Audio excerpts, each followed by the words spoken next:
अरे का रे हम आरजेडी के पार्टी है, आरजेडी के। साला हमको बीजेपी के हैं, हमरा कमजोर समझ तारे काते और बीजेपी तो गान लेके बैठ गई, का गान लेके बुझले। त गान ना ली। बीजेपी मतलब फाड़ू है, एकदम फाड़ देवेला। किसान के जोन गान ले ले बा बीजेपी, बुझले, हाँ। डीएपी के चलते उ कोई ना कोई ले बा आज तक ले। त किसान के मतलब कथी कर देले बा? डीओपी नहीं खे उड़ा गल बा। जब डीएपी ना रही बिहार सरकार के लगे, ना रही राज्य में, तो खेत कथी लान से बुआई?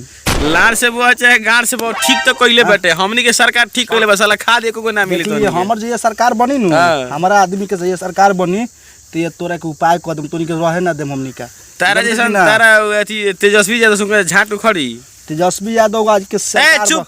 जे ढेर मत बोल, ढेर मत बोल। ढेर मत बोल। तोरा सरकार में दम बा। बा हमरा सरकार में बा। दम बा, हमरा सरकार में दम तोरा बा। सरकार में लाड़ दम बा। बुझले। किस्त से जाला जाके बियाह को लगते तेजस्वी केसर से बियाह कलो तो का हो गलो से? तब उ साला का हो एकदम गलो से? अरे ओइसन नेता के ओकरा बाद बाकी जे बिहार के हिलैले बा, बिहार के ही ले बा जाए तोहर किस्त तो- से शादी कर ले साला छाका के ले जाए तोरा सुन ना, तोरा तोरा जैसन हमर सरकार नइखे नु जे जाके साला गांजा पी के सूत रहेला।